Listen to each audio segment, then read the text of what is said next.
Welcome to this first webinar of the Adventure Tourism Uganda webinar series.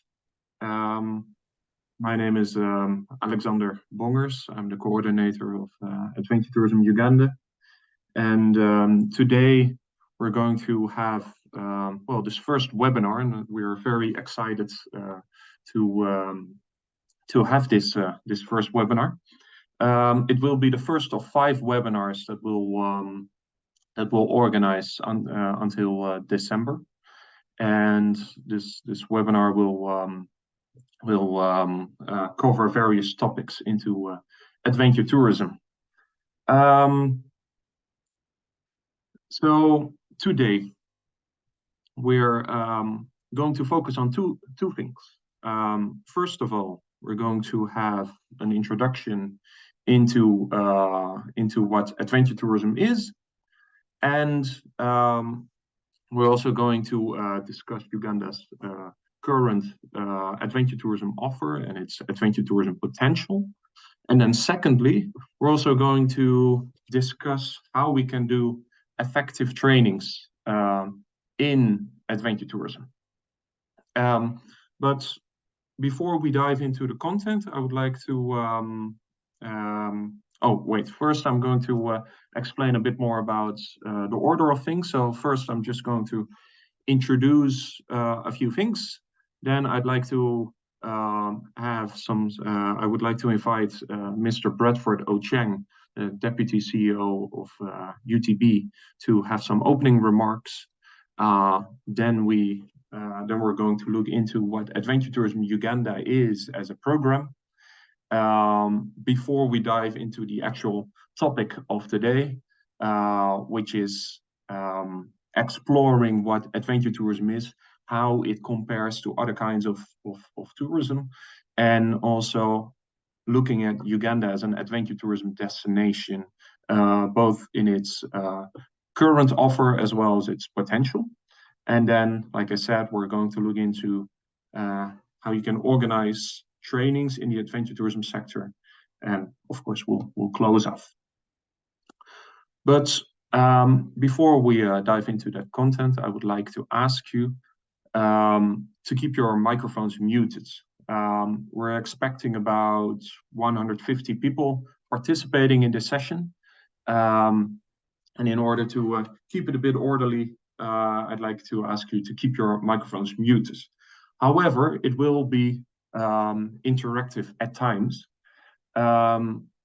Sometimes we'll be asking you questions, and then you can just type your answers in the chat.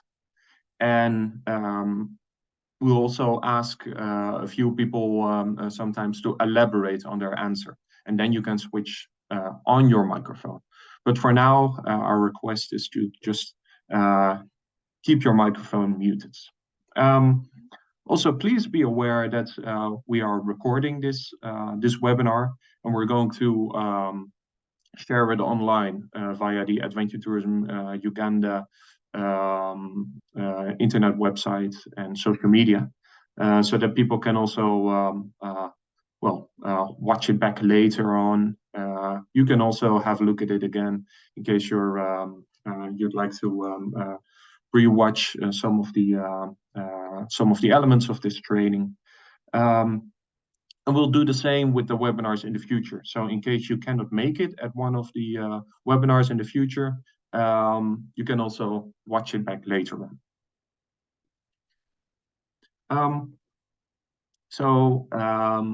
These are the people that will be hosting you today. So I'm that Mzungu in the top corner. So my name is Alexander Bongers. I'm a Dutch person living in Uganda since 5 years. I absolutely love it in Uganda. But most people actually know me as Lex. And I work for an organization called EyeOpenerWorks. We do all kinds of training programs in various sectors, and most of my work is in the tourism industry. And I'm the coordinator of a collective called Adventure Tourism Uganda. And after this, we're also going to briefly introduce the program of Adventure Tourism Uganda. But next to that, I'm also the content lead of Ukarimu, also a training program for the tourism sector. I think many of you that are participating today know about Ukarimu or have heard of it. And if not, it might.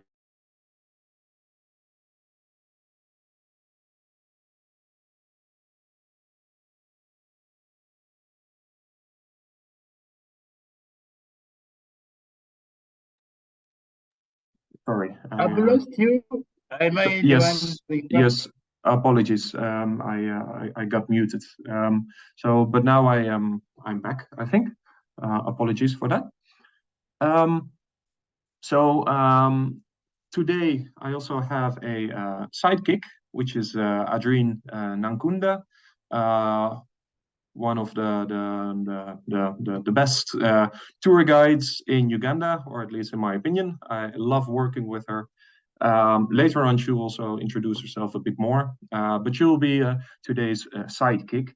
And it's my ambition to have a different sidekick for all of the different webinars. And then there's also two great ladies helping me out today with coordination and communications around this webinar. You won't hear them, but they will be very active in entering emails and allowing people into this meeting and all those things. So they are Priscilla and Maureen. Both of them are colleagues of myself at iOpenWorks, and I'm very happy that they are. Now let's invite Mr. Bradford Ocheng, Deputy Chief Executive Officer at Uganda Tourism Board, to have some opening remarks. Thank you. Thank you. Thank you so much, Alexandra. Good morning, colleagues. I'm really happy to be part of this. As a country, you know, tourism is one product really or sector that has been prioritized at all levels. You look at NDP 3, 2, and 1. I think tourism has been really a priority sector through. And of course, I know government has a commitment, the will to do what it takes, but also there are limitations here and there. So I want to thank the team here, OpenIWorks. I think these are gaps that really you come into, you come to feel it. And as government, I think we are really very excited with this. The way we see it often may be different from the way you see it, but when you harmonize, and I think we will pull in the same direction. I want to thank you. I want to thank your team, really. We have been working very closely with this team, and there's no contradiction whatsoever. As they say, knowledge is power.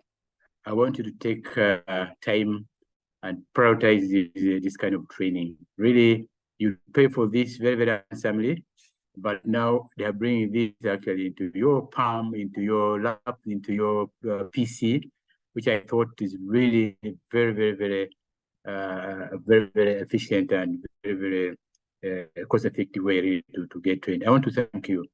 Now, of course, as a board, our preoccupation really is marketing destination in Uganda, and we want really this destination to be a center of excellence in Africa. But how do we do it? We do it with all your support. Every stakeholder is actually is important in the in this process. So as UTB, as a government agency, we really market only what we know. If there are products over there that we do not know, they definitely becomes very possible really to talk about the product. The story is very different. You can't advise anyone to intervene. You can't even propose incentives, to government to make that part of the subsector exploited and all this and all that. So I think what the team here is doing is really to unveil, to tell you that it's possible. Venture tourism is possible. And as a country, of course, Uganda with all many things, beautiful, by the way, beautiful. We boast of big water bodies. I mean, you talk of Lake Victoria, the largest freshwater lake on the continent. They say it's the second in the world. We talk of the Nile, of course, is the longest. We talk of the mountains. The Orenzori is one of the tallest. We talk of the culture. By the way, for beginners, because of our diversity, we pride ourselves as the most ethnically diverse nation almost on earth, just after Papua New Guinea and 2 other countries. So all this comes with a lot of rich culture, heritage, and all that. The Avian life. Uganda, nightlife, entertainment sector.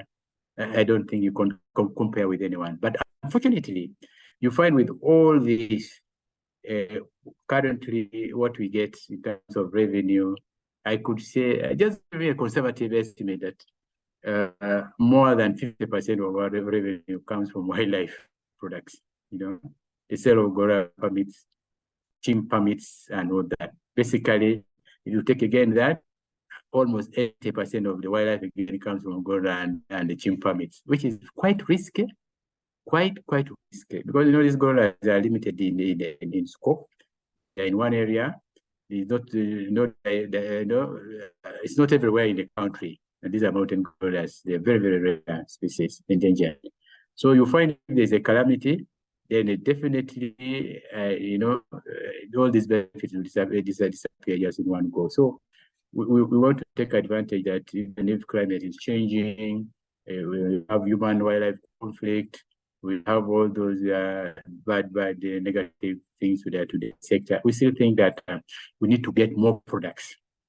We need to get more products that really, we should be able really to, to make our destination really the center of excellence. And that's exactly why we are here today.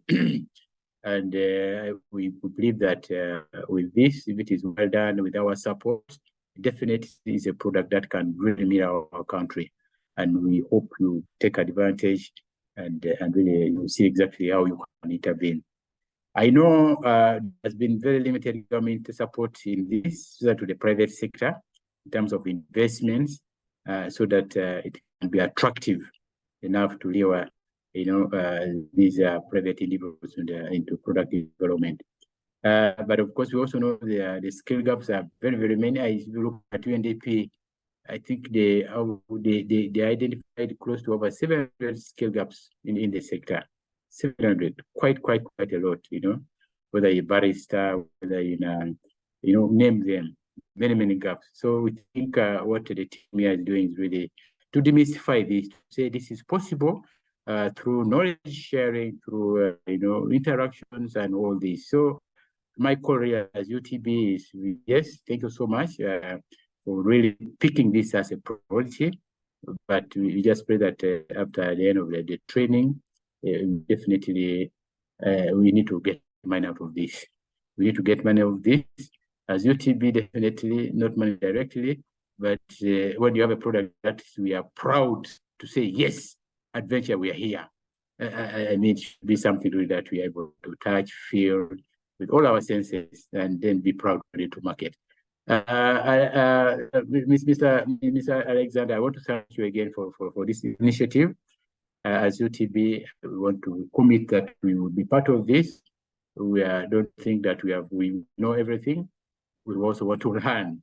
We want to learn and we'll be part of this. Any support that is possible from us, definitely at this point I pledge to commitment and support to this. Colleagues, it's now my singular honor to say this training is officially open, and enjoy your day and hope for the deliberation. Thank you so much. Okay, thank you so much, Mr. Bradford Ocheng. I really appreciate what you're saying. And indeed, I think I fully agree. I think you mentioned that that at this moment, most of the tourism revenue is coming from wildlife tourism, especially gorilla tourism. And I think, well, I mean, I think it's important that this continues. I think it's crucial that that tourists can continue visiting those magnificent creatures. But indeed, it's also a bit how do you call it? It's very much located at well, at a few specific places in the country. And I think one of the things that we'll also see during this this webinar is that adventure tourism is also a way to spread out tourism activities more across the country and make more communities benefit from it. And of course, this needs to go alongside other types of tourism. So it shouldn't replace it, but it can go alongside. It's all a matter of diversification. But thank you so much, Mr. Brett. Let's move on to the next slide. So I would like to hear from the 36 people that are currently in this meeting, who you are. So many of you have already greeted us when you entered, but I'm curious to other people as well. Of course, most of you are based in Uganda, but I would like to just know, who are you, where are you based? Because I'm also expecting people from other countries as well. I saw quite some registrations from Nigeria even. So also to all my Nigerian friends, welcome to this meeting. But please use the chat to introduce who you are and where you are based. And so at this moment, I'm seeing Enoch Omodoy from Kumi District, Biaibo Enoch. We see Thaddeus Ayebale from Fort Portal. Welcome. Also, there's Ingeborg from Norway, based on the border of Teso and Karamoja in Napak district. Well, beautiful region. Hilary from Kampala. Well, you're most welcome. There's Stefan, owner of Chikonko Lodge at Lake Albert. That is actually one of the few places where I've not been to, and I would love to still visit it one day. There is Juliet from Namayingo district. Welcome. Lionel from Kampala. Helen from Jinja. Yes, I will better come, definitely. Miriam from Kampala. Susan from Kampala. Well, you're all very welcome. There's Atim from Serere. Harriet from Kampala. Jared from Kazinga Tours, famous tour operator, of course. Michael from Hoima. Frank, who is right now in Nebi, close to Merchant Falls National Park, doing a coffee tour right now. Well, I hope you enjoy the tour and also have a good cup of coffee. Fred from Entebbe, Peter from Kampala, Ismail from Jinja, Paul from Musana Camps, nice place as well. Robert from Griffin Falls, of course, in Mabila Forest. So already here we see there's people from Kampala, from Jinja, from Fort Portal, but also from West Nile already, from Teso, from Karamoja. I'm really happy to see that there's such a diversity already of participants in this group. Also, Juma is greeting you, my friend Juma from Mount Elgin. He will actually be also the sidekick of this of the next webinar. So you're almost most welcome. I'd like to ask you another question. On a scale from 1 to 5, and again you can use the chat, how familiar do you consider yourself to be with adventure tourism as a topic? So not the program, but just adventure tourism in general. Do you believe you're an expert in it? Do you believe you're fairly new to it? So 1 would be completely new, 5 being an expert. So I see a 3 from Ingeborg, I see a 1 from Dennis, 2 from Ismail, 3 from Frank, Stefan, and Mike, both having a 2. So far, many people are a bit on the introductory or intermediate level. Miriam also saying a 2, a 3 from Hillary. Okay. Paul is a bit more has a bit more experience in it. 4. Peter and Royola a 2. So here you can see that Juliet a 4. Here you can see that there's also in this group already a bit of diversity. And we as organizers of this webinar, we will try to ensure that there's something in it for everybody.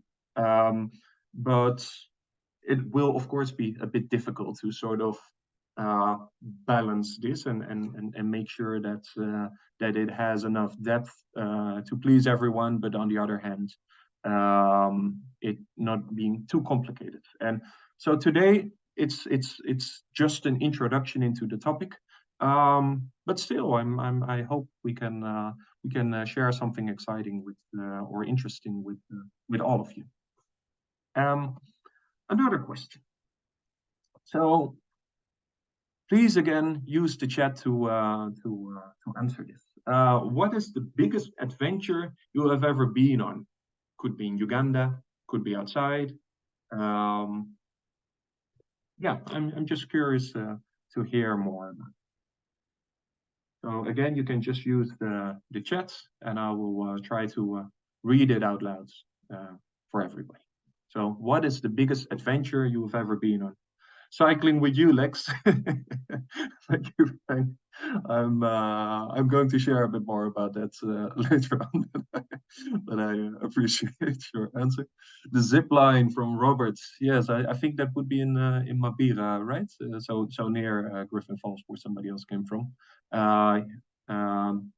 But then I'm not sure. There might be even more zip line places in Uganda already, but the most famous one, of course, is in Mabira.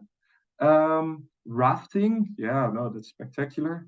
Hiking in the Alps, driving through the deserts, living in Beirut, Lebanon. Yes, I think,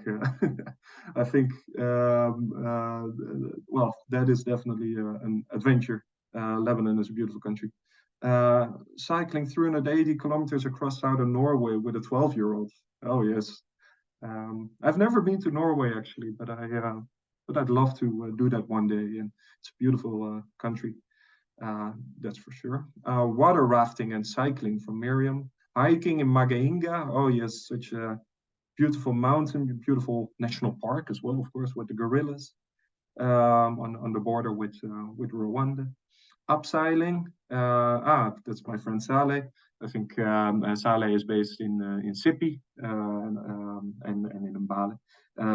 But of course, hiking upseiling near Sipi Falls is also, in my opinion, such a nice activity to do. I did it not too long ago, and I really loved it. A game drive in Queen Elizabeth, hiking Mount Sabino. Oh yes, I loved hiking Mount Sabino. Boat cruise at Murchison, tubing the Nile, chimpanzee trekking in Chibale. Yeah, that's also my friend Nick, who was an excellent guide who was doing chimpanzee or different types of activities in Chibale at Sunbird Hill. Well, no. So also here you see there's so many different activities that people have done. A skywalk in Zimbabwe. Curious what that would be. I can imagine. Would that be near the falls, maybe? Well, so here you can see that there's so many different adventures that people have been on, either in Uganda or outside of Uganda. But these are the type of adventures generally that we're talking of. I also see that Herbert has joined this webinar. Welcome, Herbert. I think, well, we were just discussing what kind of adventures people have been on. I think Herbert must have been on all of them. You're very welcome to this meeting. The Martyrs Trail in Entebbe. Yeah. So there you can also see adventure tourism can also be something can also have components of history and of course cultural aspects, religious aspects. So that's great as well. Let me move on to the next slide. And again, I'm asking you to keep your microphones muted. In your opinion, is there like a specific hidden gem in Uganda's tourism offer that few people know about, and that you believe like, well, this activity or this location is just so magnificent, and everybody should know about this? Please also write this in the chat, and I'll try to read them out.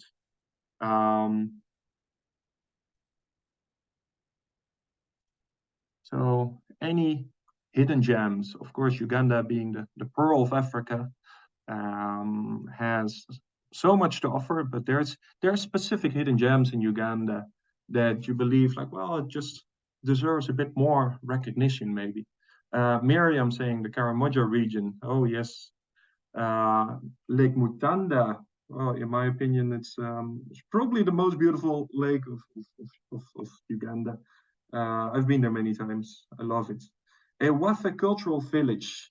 I don't know what a Wafa Cultural Village is. Aisha, may I ask you to unmute your microphone and explain shortly what a Wafa Cultural Village is, because I'm curious to hear more about it.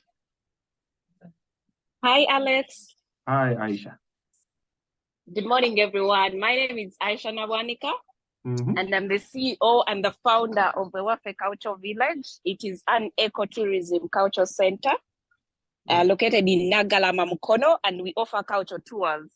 Okay. Basically, it is related to the Chiganda culture. So there's a bit of culture dances. We serve luombo for lunch. We do fishing expedition. We do the Kojaza and the Senga session. So it's a full day kind of culture immersion for our visitors. Yeah. Wow. Sounds great. Thank you so much, Aisha, for sharing. And I'd love to come and visit. Thank you. One day. I also saw, I think it was Nick who was mentioning the Katonga Wildlife Reserve. I've never been to Katonga, but I'd love to go there. Nick, tell me, what is beautiful about Katonga? Hello everyone, I'm Nick from Sunbird Hill, Kivale Forest Edges.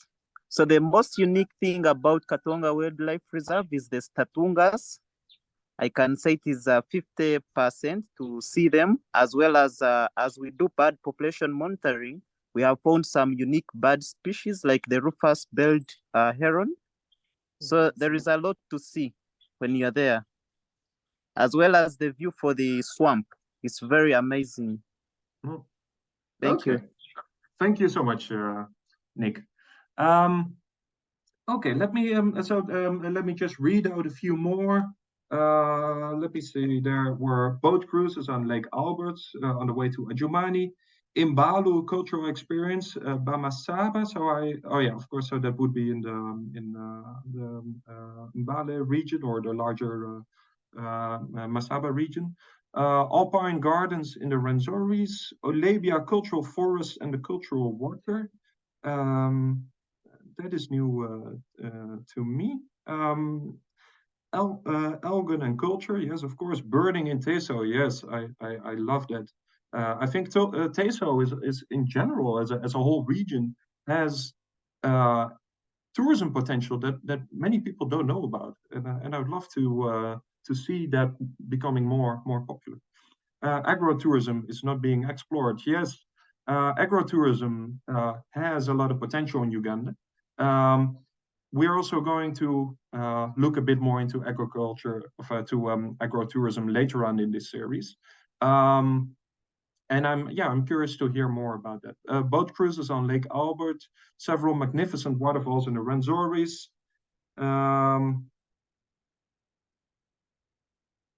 Let me see. Isunga Cold Springs in Chibala National Park. Yes. So, source of the Nile, boat rides. Yes. Okay. So thank you so much for answering this. Here you can see there's like it already. at least to me, it already warms my wanderlust. I don't know if that's an expression, but now I'm actually recording this from rainy and cold the Netherlands, and I'm so eager to actually go on all those activities. So thank you for that. I think Frank already mentioned cycling with me being one of his adventures. I just want to share this picture. Here you see me and my friend Lawrence Kakande, and early 2022. Lawrence and I were the first people in Uganda to cycle on a roadmaster bicycle, a Manigachufuba village bicycle, all the way from Kisoro to Kidepo on the Uganda cycling trail. So we cycled for 1,500 kilometers on a bicycle without gears, and we reached the news by this, and there's quite a few articles on that. But generally, it just emphasized once more to me, how beautiful Uganda is and how diverse Uganda is. Not only in terms of landscapes, but also in terms of how diverse it is in terms of culture and in terms of languages, for example. Because on this trip where we started in Kisoro and ended in Kidepo, I think we passed like 13 language areas or something like that. And everywhere we went, there were nice people helping us along the way. Everywhere we went, we felt like, wow, this is a beautiful place. And I think cycling is one of the best ways to actually explore or to experience how just life is in remote areas. And I really enjoyed telling all those people when we just started off on our cycling trip, and people saw me cycling. They asked, Muzungu, where are you going? And I would tell them, well, Karamoja, as if it was impossible to do that on a bicycle from Kisoro. But actually we did, and I really enjoyed it. So later on, I'm also going to plug this adventure tourism magazine. And in this magazine, you can also read more about that trip. But I just wanted to show you how excited we were to do this, and here you can also see how proud we were when we actually finished the journey. And so it was about 1,500 kilometers, and we cycled for 23 days. Now I would like to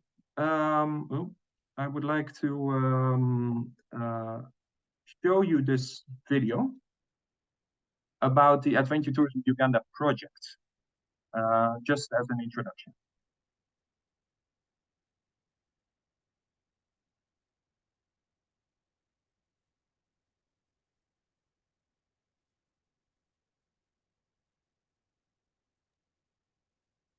Next, the volume, please.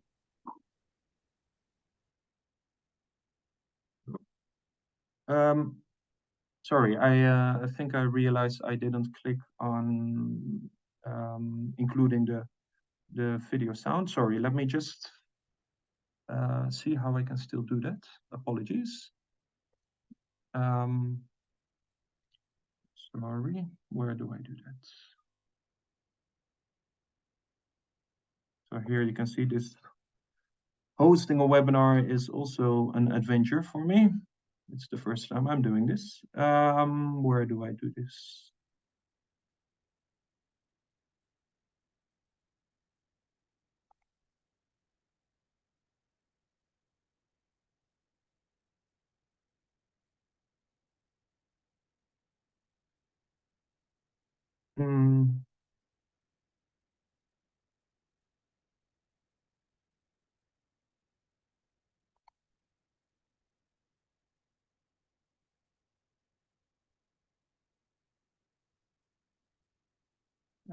There it is.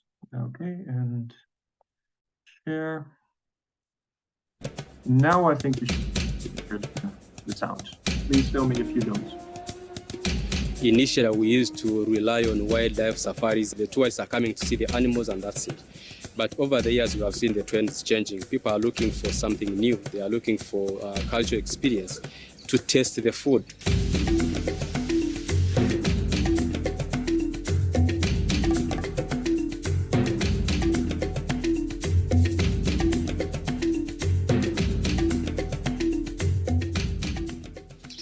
Adventure Tourism Uganda is a project that aims to professionalize and promote adventure tourism in Uganda.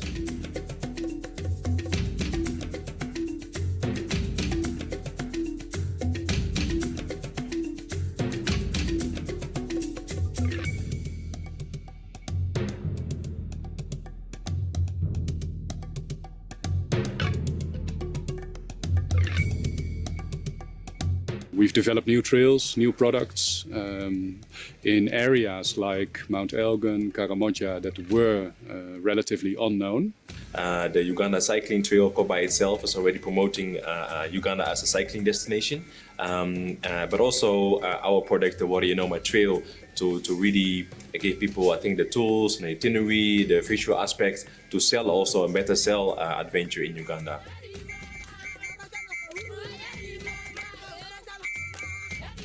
The most significant changes that I've learned for the past 3 years is how to do business when it comes to product development, when it comes to the visitor handling, the level of hospitality as well.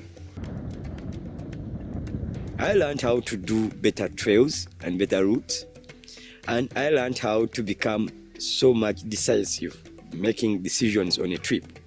For the clients, for yourself, and I learned how to deal with the communities.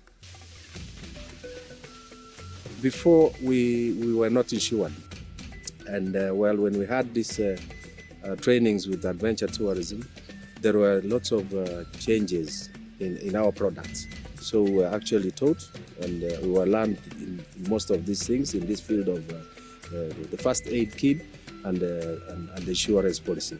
So that in case we have problems, if people have accidents, you're covered. I think the Adventure Tourism Uganda project helped to improve the public-private partnership, the PPP, in the way that actually this entire project, any activity we conducted was always in combination with all the stakeholders. For example, when we went for sensitizing all these community tourism stakeholders on the trail, we involved local government, we involved private sector, and we involved then the local communities. So I think the platforms have been created, the avenues have been created. So it's us, the tour operators, to tap in and then we see the best we can do with those avenues. When we're talking of adventure tourism, in terms of the product itself, most times it is really within the local community, the indigenous people, because it is one of the aspects that really gets to have a positive impact on the host community. Yeah, so you're getting improvement in the livelihood of the local community, and so it brings in the element of inclusivity in tourism as well. Now, because along the trails as clients or tourists are cycling, they always stop of us. Because as they are now buying some of these products, some of these goods along the way, these people have tried to understand that really positioning themselves along the road is gaining them some revenues.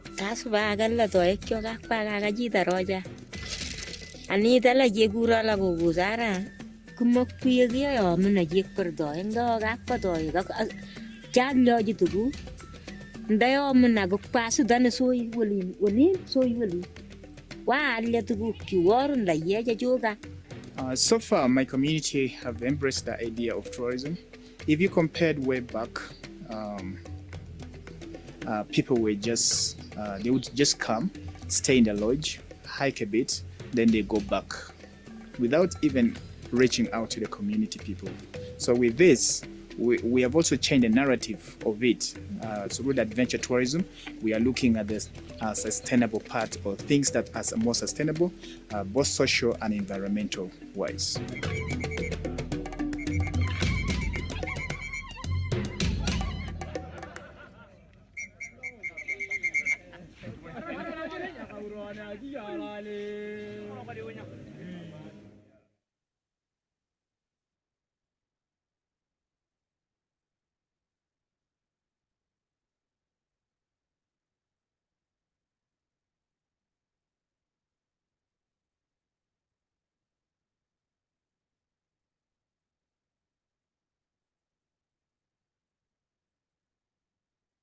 Okay. So that was the video that I want to share to you about our Adventure Tourism Uganda program or project. I noticed that, of course, the bandwidth not being very good, that maybe the video was not running very smoothly. But you can also find this video online, and I'm happy to share the link again. So there's Adventure Tourism Uganda YouTube, and I think this one is actually not on it, but I'm going to share the link for this video as well. And later on, we're going to look at a different video as well. But just explaining to you that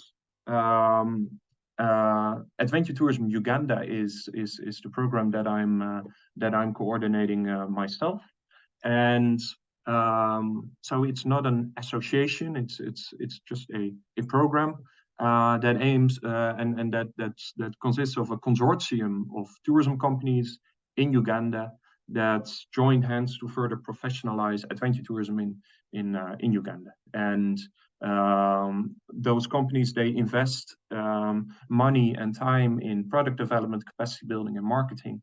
And 50% of the funding of this project is done by the Netherlands Enterprise Agency. This program runs from 2020 to 2023. So this means that actually this series of webinars and the trainings that we do is actually the last part of this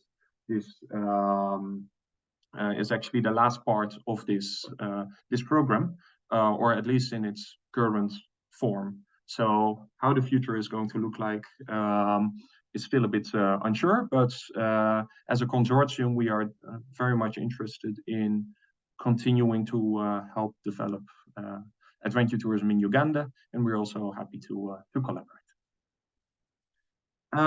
So here you can find the companies that are involved in this.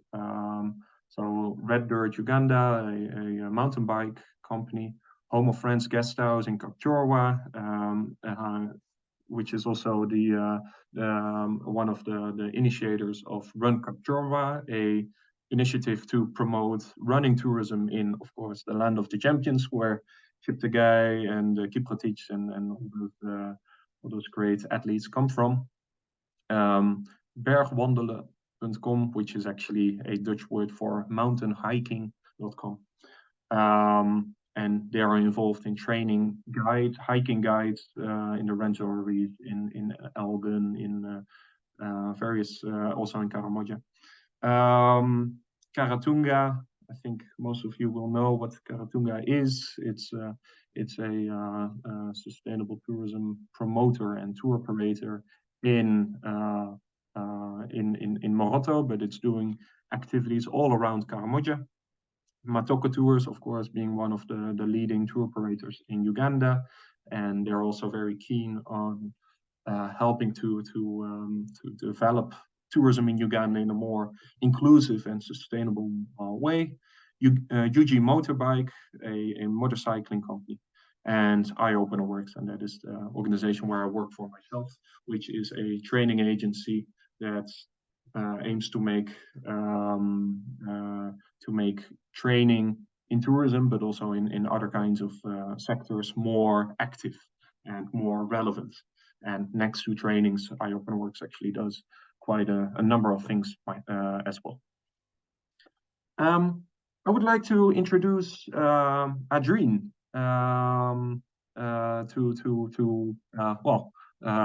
introduce herself to you and also just share some of share some of your experiences with adventure tourism at large in Uganda.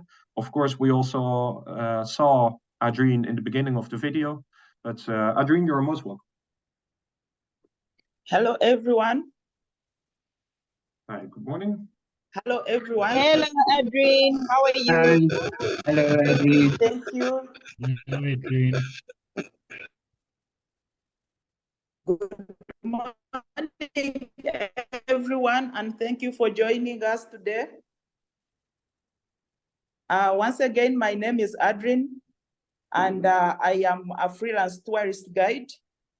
I got a chance to train with Matoke Tours in adventure tourism, and I can say as a participant in the trainings that were offered by Matoke Tours, we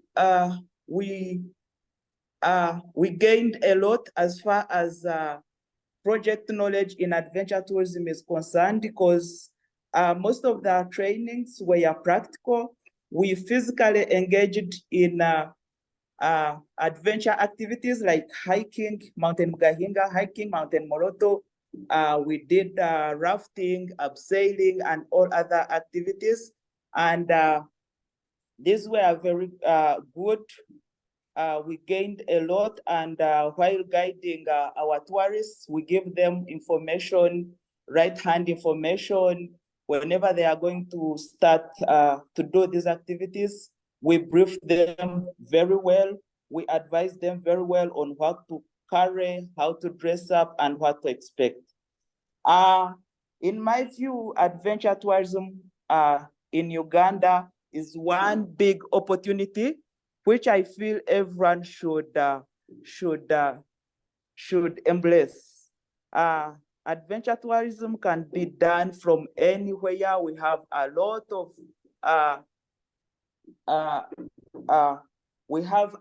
of resources that can be developed into adventure tourism. Being cycling in off-beaten tracks, hiking, we have different hills, we have different mountains in Uganda. So I feel everyone who is interested in investing in tourism, this can be one big opportunity that can be tapped on. Also, I see adventure tourism is one opportunity that can bring socio-economic development in the country. I always give an example of Ride for a Woman, an organization for women in Buhoma. That organization started by offering mountain bikes to tourists who go for border trekking in Buhoma, because the area around Buhoma is hilly. So this organization bought a few bikes and they started offering them to tourists. And from that, the organization has grown. They are offering very many things today, including accommodation for tourists. So I feel adventure tourism is one thing that can bring socio-economic development in the communities. Like everyone, wherever they are, they can develop adventure activities and they start earning. Then also from the tourist perspective, adventure tourism is one activity that brings tourists to closer to the communities, because the fact that the activities take place in the rural areas, for example, cycling, when you're cycling in the villages, you're closer to the communities, you get to understand their cultures and everything. Then also, I feel adventure tourism, putting tourism aside, helps us to keep fit. For example, hiking the mountains and what. And yeah, it is something that can be done by everyone, not only the tourists, by everyone. Instead of spending time at the bar, drinking beer, you can choose to hike a mountain, you can choose to take a village walk, he can choose to do cycling, things like that. Ever since during that training, we got a chance to engage in different activities, and myself, the highlight was hiking Mountain Mugahinga, which was very hard. It was not easy, but I conquered it by taking it step by step at a time. So I always give it in my motivational talks to people that don't mind about how long you're going to take, but celebrate every milestone. Because at some point while hiking the hill, I wanted to give up, but my friend kept on encouraging me, no, Adrian, take another step. If you feel you're tired, you can relax and continue. So that way, I managed to conquer the mountain, and the excitement after is unforgettable.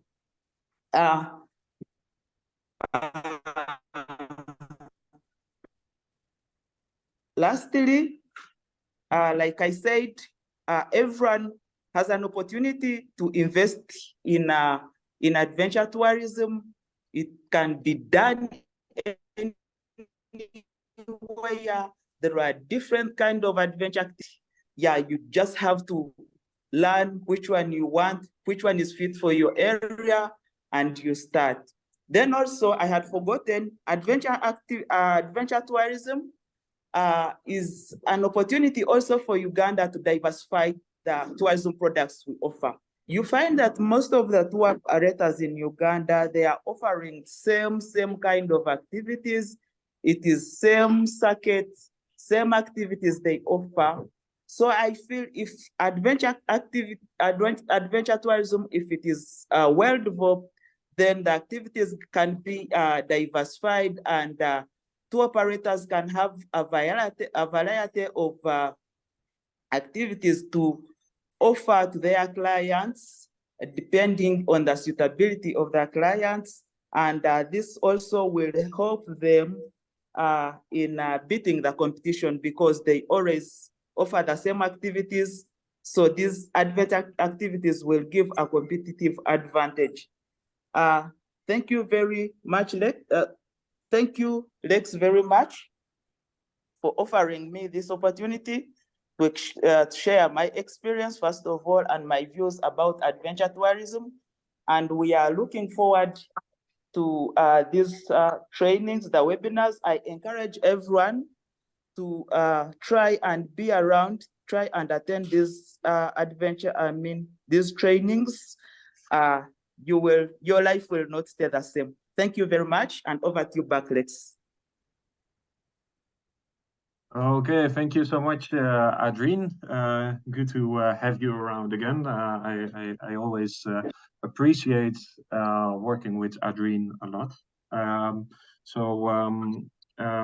Hopefully later on in this webinar series, we'll hear more from Adrien as well, because later on in the third webinar, we would also like to talk about sustainable and responsible tourism, and also on how we can make tourism more inclusive as a profession to work in.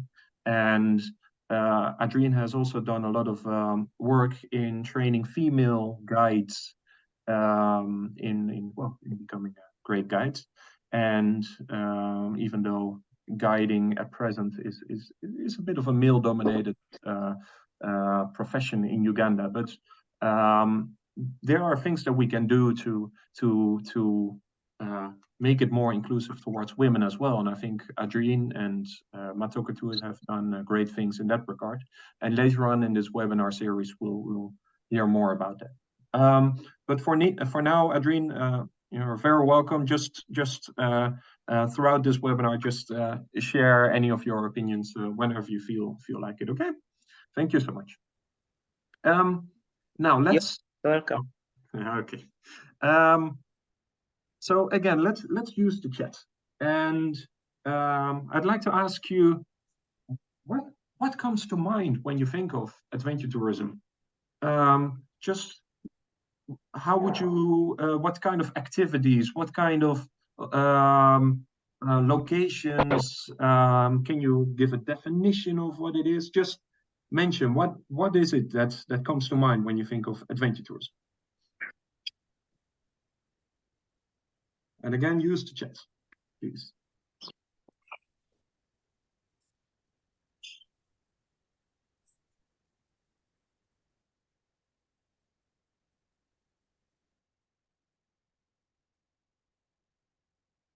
I see there's already business opportunities popping up. Anyone interested in developing an enduro race or motocross circuit near Queen Elizabeth? I mean, that's definitely interesting. Yeah, so again, please use the chat to share your thoughts about what comes to mind when you think of adventure tourism. Paul was also saying visit Musana camps whenever you are heading to Jinja. Yes, definitely. I think that is actually a great place. I've been there once. So Stefan is saying travel out of the box, Uganda beyond gorillas, chimpanzees, and the Big Five standard package. Okay. Adventure tourism means any tourism that has the capacity to raise one's adrenaline. Okay, yeah. Charlotte is saying physical and challenging. Ingeborg is saying outdoor activities, cultural activities, music, food. Yeah, indeed. So here you can already see that Ingeborg is looking at it slightly different from, let's say, Charlotte is doing. Ismail is saying sustainable and community engaging, fun and health. Miriam, my mind runs to taking long hikes and having a closer touch to the environment. Oh yes, mine does too. Dennis is saying it engages the tourist physically rather than the more passive form. Yeah, I think I agree with that. Aisha is saying something to participate, engage, make memory, and immerse into a new activity. Yes. Jared is saying thrill, adrenaline check. And Vincent is saying outdoors, nature. And Peter is saying there's much opportunity for connecting with the community surrounding adventure places. Yes, I fully agree with that. Good point. Enoch is saying understanding local cultures. Yeah, I also agree. Royola is saying mind runs to discovering new hidden places that are still virgin. Frank is saying having fun with positive impact of giving back to community. Participatory tourism, exploring alongside your guide. That is what Gorilla Travel Care is saying. Harriet is saying connecting with nature in an authentic manner. Kamalia is saying doing hands-on activities outside your daily life during your trip. Niniera is saying adventure tourism is traveling to experience different cultures, see new features. Paul is saying long hikes, night hikes, cycling, facing, and Sanafu, to be honest, I don't know what that is, more connecting with whole ecosystem. You see, I think that reading those answers, I think that many of you do have a very good idea of what adventure tourism is.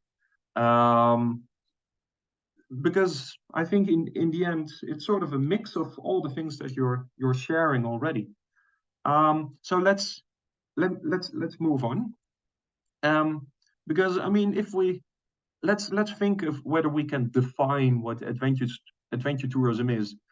And of course, you can say things like this: adventure tourism is the industry that helps tourists do adventurous things. But is that really helpful? I mean, does that bring you further in understanding what adventure tourism is? I mean, would it be okay for me to just close off this webinar and say, now you know what adventure tourism is? No, of course not. This is not really helpful. So let's see if we can come to a more meaningful definition. So the Oxford Dictionary is saying kind of tourism involving travel to remote or exotic places in order to take part in physical challenging outdoor activities. Yeah, I don't know if I agree with that, because I think it underestimates or it ignores domestic tourism. I think some of the biggest consumers of adventure tourism would actually be domestic tourists, and for them it might not be very exotic. And I also don't think it has to be physically challenging. It could be, but it's not a prerequisite. So I think we can email the Oxford Dictionary. Wikipedia is saying adventure travel is a type of niche tourism involving exploration or travel with a certain degree of risk, and which may require special skills and physical exertion. Yeah, I could see that, and often there is a certain degree of risk, but please mute your microphone, whoever that is. Thank you.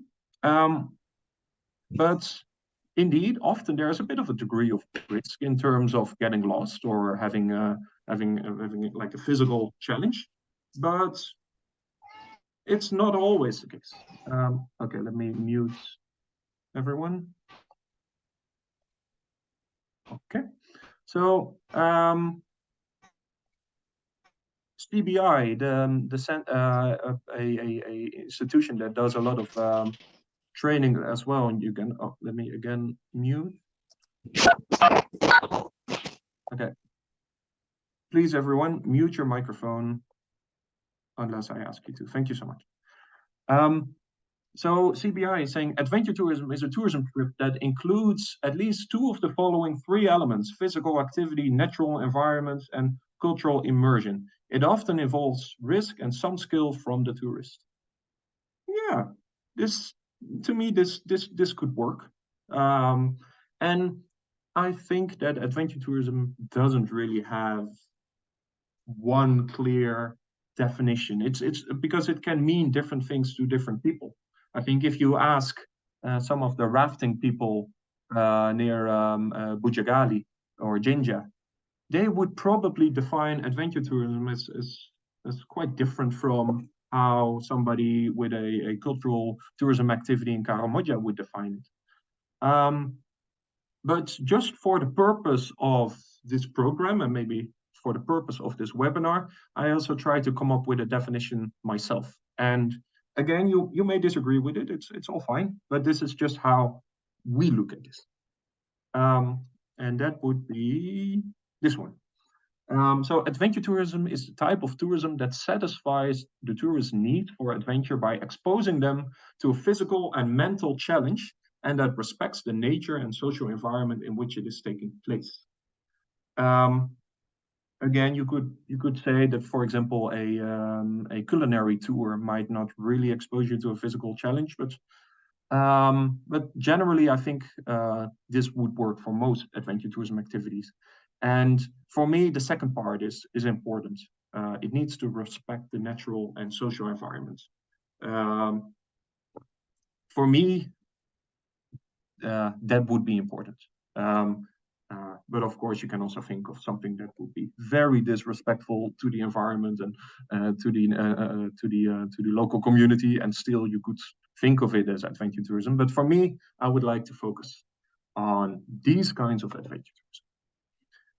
And then on top of that, in adventure tourism, often the journey is more important than being at the destination.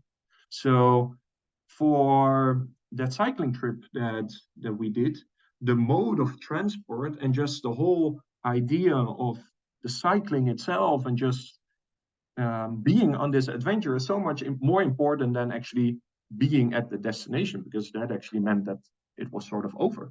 So often adventure tourism has some kind of physical motion in it, and it often means that you go from one place to another, and that this journey in between is actually the point. And often there's also a sense of being out of one's own environment, and that this actually brings that sense of excitement, that sense of adventure. And again, I think domestic tourism and adventure tourism often would go hand in hand perfectly. But that's especially in the case where, let's say, people that are based in Kampala, but whose ethnic origin lie outside of Kampala, they might go back to sort of discover their roots in, let's say, Acholi, or in I don't know, in Chibale or Kabale, or doesn't really matter. But I think that is often important as well. Whereas I think that just cycling around or walking around in the place where you're based every day, maybe that is still an adventure, but I wouldn't necessarily call it adventure tourism. So these are just some remarks. And then we can also further categorize adventure tourism into categories, into like there's different types of adventure tourism that you could think of. Wait a minute, let me just read out what Herbert just mentioned in the chat. Adventure tourist activities are recreational and often physically challenging experiences that involve exploration, excitement, and a degree of risk or novelty. These activities take place in natural, cultural, or urban settings and are typically sought after by individuals or groups who are looking for thrilling and memorable experiences. Adventure tourism often includes activities such as hiking, trekking, whitewater rafting, rock climbing, wildlife safaris, and other high energy and adrenaline-inducing pursuits. The primary goal of adventure tourism is to provide participants with unique, exhilarating, and often physically demanding experience, while also promoting a connection to nature, culture, or adventure itself. Yes, I definitely agree that this would be that this is a good definition. And of course, I also know the expertise of Mr. Biaruanga, Herbert. And yes, this is definitely a definition that you could work with. So we can further categorize adventure tourism into different types of activities. And I think all of those type of categories can be found in Uganda. So we have event-based tourism activities versus tourism activities that can take place at any time. So at this very moment, also the tour of Karamoja is taking place. Sorry, I'm going to mute again. So at this very moment, the tour of Karamoja is taking place, an annual event where cyclists cycle throughout Karamoja and even into Ghana and other places. And I've participated in it myself, and I can really highly recommend you at least watching the videos on YouTube or participating in it. But that is really event-based. There's plenty of triathlons taking place, of Chaninga in the Crater Lakes area, and there's a few more. And they are really event-based. But there's also tourism activities that can take place at any time. You can just hike up a mountain anytime, well, at least when you're allowed to do so by UA, for example. There's competitive activities. So these are often based, like it would be a match, for example, versus non-competitive tourism activities. So for example, the triathlon would be competitive, but there's also things that are more recreational. And in my opinion, all of them would fall under adventure tourism. And I think that there is more potential for competitive activities in Uganda than what is currently being offered. There's high adrenaline activities. So think of rafting, for example, or think of enduro cycling, where you cycle down a very rocky part of a mountain, and you really need to have need to be able to deal with that level of adrenaline versus low adrenaline activity. So, for example, a village walk can often be part of adventure tourism, I believe, but then it's a way more relaxed activity, unless there's, of course, people asking you for all this and that. There's destination-specific activities. So hiking up a mountain, of course, you can only do that when there is an actual mountain. I mean, it's quite obvious. But there's also general activities that you can do. I believe that, for example, just walking can be done in places that are not necessarily considered tourism destinations at all, but still can satisfy the need, the longing for adventure from tourists. So I think that trying to look at only specific locations in Uganda being great tourism locations, I think that is limiting. I don't want to say that every single place in Uganda could be a venue for tourism activities. And, well, perhaps it could, but maybe it's not a great activity. But I would like to challenge everyone to think of far more places than just the obvious places to do tourism activities. Off the beaten track activities. So, for example, let's say that Katonga Wildlife Reserve. I've heard it's a beautiful place. Again, I've never been there, but I've heard it's a beautiful place. But it's not such a popular destination as let's say Bwindi or Murchison Falls. And I think there's whole regions in Uganda that have so much tourism potential, but that are largely untapped. So, for example, off the beaten track activities could include things in West Nile, for example, or in Acholi or Teso. I see somebody is raising their hand. Please feel free to post your question in the chat, and then I can see if it's relevant for now or whether I'm going to answer it later on in the webinar series. So, of course, specialist and highly skilled activities. Hello. Please raise your question in the chat. Don't unmute your mic, please. Thank you. So there's highly skilled activities. So, for example, this enduro cycling can only be done by people who know how to do this. It's different from, well, what I did, cycling on a Roadmaster bicycle, although it also has some skills from me. But Uganda also has a lot of activities that are especially interesting for people who are highly skilled in something like that. So also, for example, things like marathon running, it demands skills of its practitioners, and I think that offering those, let's say, competitive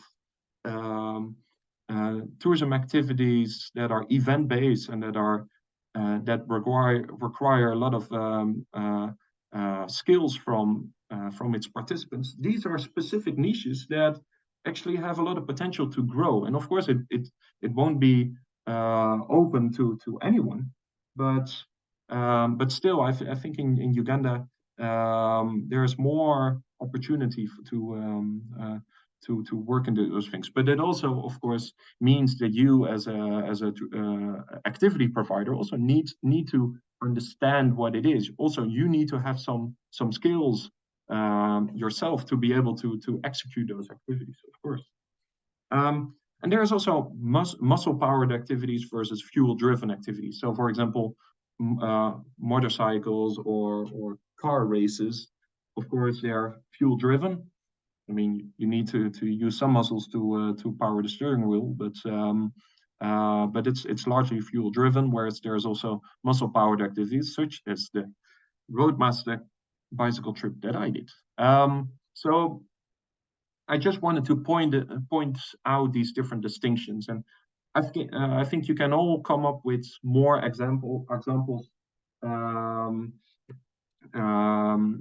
Can think of more examples in those categories, and I think it's pretty obvious. But I just wanted to mention these.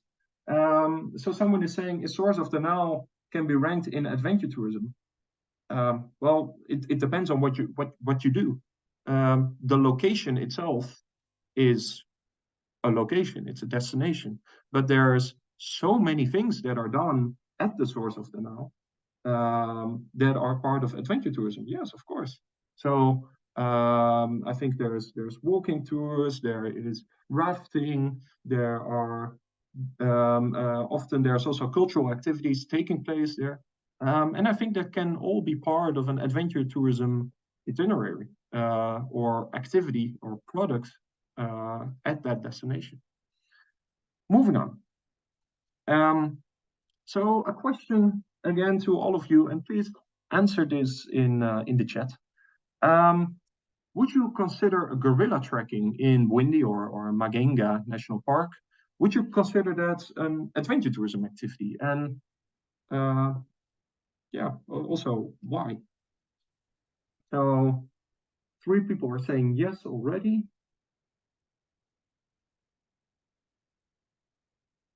I'm just waiting for a few more answers. People saying yes.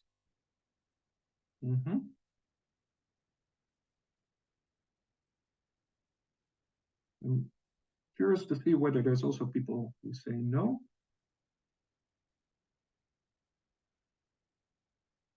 So the question is, the one that you can read here, is a gorilla trekking in Windy or Magenga an adventure tourism activity?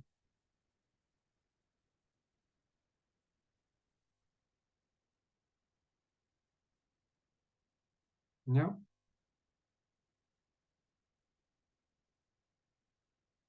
Okay, yeah. So generally everybody's saying yes. And let me answer the question myself as well. Yes, I think generally it is an adventure tourism activity in the sense that it is quite an adventure and it can be quite challenging. I've done it myself, and yeah, of course, it demands some physical challenge of you. But there's also people that maybe just well, I've heard the story of people that already saw the gorillas when they moved to the toilet building at the entrance of the park. So for them, it didn't really ask them to do something physical. But I mean, yes, I do think it is an adventure tourism activity. But what is interesting, what I always find interesting, is that it's not really presented as such. It's not really marketed as such, because it's all about being with the gorillas. And actually the hike up to it, the actual trekking and just trying to find where the gorillas are and this beautiful walk that you often do, that is not like it seems like that is not part of the activity according to how it's marketed. And I can definitely understand why it is like that, because you want to make the like as many people being able to participate in this activity, and you want to reduce the let's say the barriers or the threshold. So you want to you don't want to emphasize that it's difficult to do this, because you need also, let's say, elderly tourists who just want to see this rare species of animals and that are not necessarily interesting in something physically demanding. So here you can see that it's often presented as like all of a sudden you are there with the gorillas and it's beautiful. But in my opinion, it is, when you look at the actual activity, it does demand some work from you. You need to walk through it, and for many people, it's actually quite a challenge to do so. So and of course, I think you can also, like, often when we think of adventure tourism, we think of like off the beaten track tourism destination. So but then if you look at the most popular tourism activities in Uganda, I mean, if you look at the internet and think about tourism in Uganda, of course, the gorillas are often presented as the #1 activity. And often it does feel a bit like a mass tourism activity. So so if you ask me this question, I would say, well, yes, it's an adventure tourism activity, but there's also other ways how you can look at it. So again, I'm not trying to say that it's not an adventure tourism activity, but I just want to mention that there's different ways of how you can look at it. Royola is saying it also rises adrenaline looking at the big silverback and send your heart racing. Oh yes, definitely. I have some personal experience with that. Yeah. Okay, let's move on. So you could also wonder, like, why is adventure tourism? Why would you engage in it? Why should Uganda focus on adventure tourism at large? What is the benefit of adventure tourism? And here are some statements. The sources come from the UNWTO, as well as ATA, which is the Adventure Trade and Travel.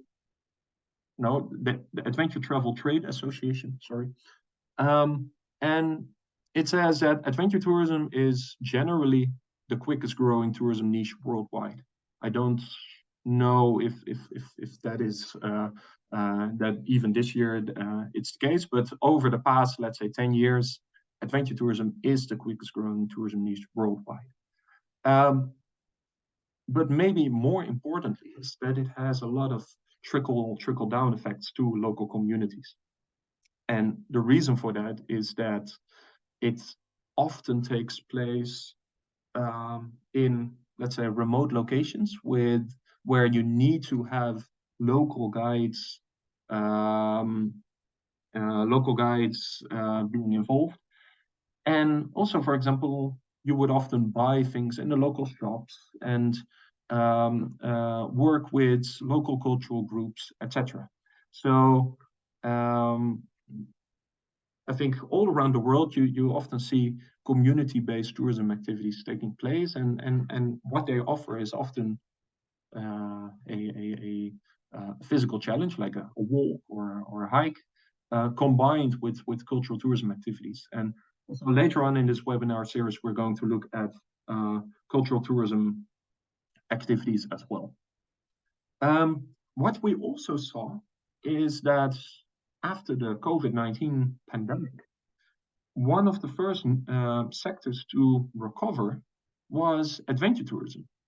And this is a worldwide phenomenon. And the reason for that is also, I mean, it's quite obvious if you think of it. Like, the most adventurous tourists are the first to start traveling again. And so we saw that adventure tourism was also still being done during the pandemic, whereas some of the more conventional forms of tourism really took a hard hit. And this is maybe, if there's one takeaway from this webinar that I would like to to stress, is that adventure tourism shouldn't replace other types of adventure tourism, but it can often be combined, like it can be integrated into more classic, let's say, safari-based tourism activities in Uganda, which is still the most important form of tourism in Uganda. So, but if you, let's say, you want to do, you are somebody who was working on promoting let's say, Bwindi as a destination. Of course, there's a gorilla trek, which, as we agreed, is part of adventure tourism. But one way to ensure that people stay in Bwindi for longer is to, for example, combine it with maybe a cycling trip outside of the national park, or maybe have a cultural activity. So adventure tourism activities can often be integrated into other itineraries. So I don't think they're really, like, as a niche, it's not necessarily competing with other kinds of tourism. And I think it's important to realize that. Now, ATA is the biggest adventure association worldwide, and in May last year they also gave a webinar together with CBI on adventure travel, and I think many of you were part of this as well. But I was part, and I looked into their presentation again, and I looked at some of the things they shared. And one of the things they mentioned is that sustainable travel nowadays is non-negotiable. It's not something that you can choose for. Often it's the destinations that sort of turn everything into a sustainable form, and it's not really up to the individual traveler anymore. In my opinion, this is something that is slowly in Pola taking place in Uganda as well, but I think there's still so much work to do in this regard. But on a worldwide level, this is the trend that we are witnessing now. And I think in this presentation they also mentioned what were currently the most important reasons for people to go on adventure tourism activities, and often the most important things were going on new experiences and going on off the beaten track adventures, and to travel like a local. Well, let's hop into a matatu. The cultural encounters are important as well, and wellness goals are also important. And this one is actually quite interesting. And this is something maybe that is untapped so far. I think we can also look at, let's say, a holiday that includes cycling and running and hiking and all those things as a way to just get physically and mentally fit again. And I think this is something that you don't really often see as something that activity providers tap into in Uganda. So maybe that is still like something that has more potential to develop. Last chance travel. So I think that often includes things like visiting endangered animal species. So, for example, the gorillas in Uganda. But this is also a reason why, for example, people would go on a trip to Antarctica, which is of course, the South Pole is a place where, like, if you don't go there now, you might encounter a completely different place in 20 years from now when ice is melting much more. So I just wanted to mention these, and I can also share the presentation that they had, as far as I know. I think I can share it. So let me share that as well. Let me see. There was a question in the group. The age group for adventure clients differs from those of other forms of tourism. Adventure lovers are young and energetic people. So how do we balance this? How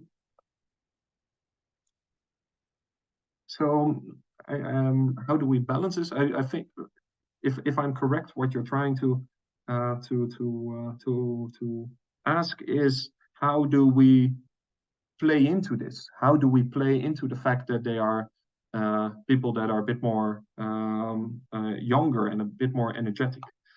Well, I think one of the things that you can that maybe you might want to think about is that adventure tourism is often a type of tourism that is maybe a bit more often done independently of a tour operator. So, for example, you as a destination or you as an activity provider might have more individual contact with the traveler compared to, let's say, safari-based tourism, where you as an accommodation provider or you as an activity provider are in touch with a tour operator.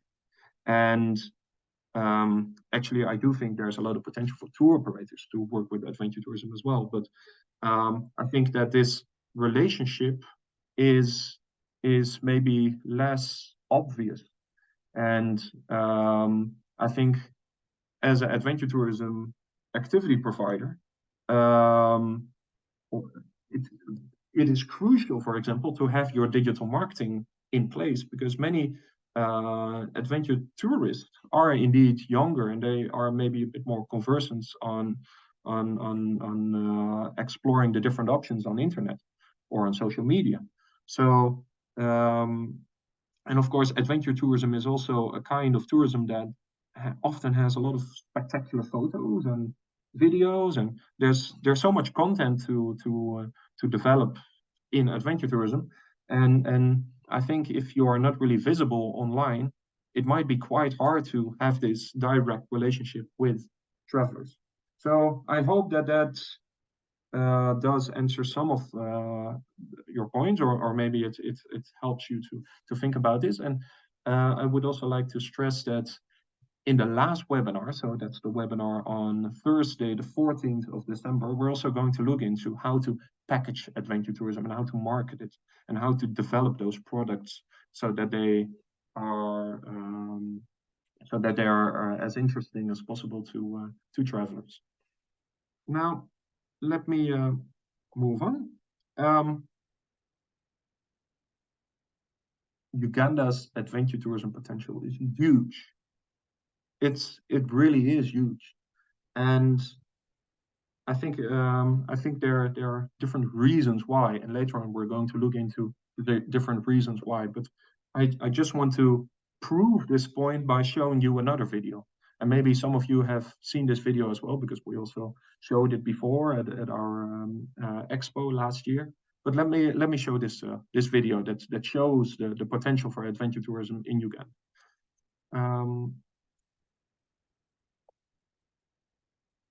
Now I have to look it up. Sorry.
So I think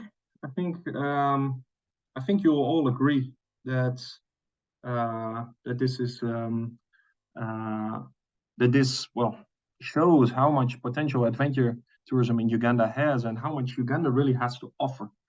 So let me get back to a few things in the chat. So Elizabeth was, I think, illustrating our question a bit more by explaining or asking, like, how can we combine or incorporate adventure clients and other clients of the different forms of tourism? So this is maybe just my own opinion or my own experience, but I think that when you combine different forms of tourism or integrate adventure tourism activities into more regular forms of, let's say, safari-based itineraries, for such products are actually interesting for almost everybody. So yes, when you look at specific, like really adventure tourism dominated itineraries or packages, the average age would be younger as compared to other kinds of tourism.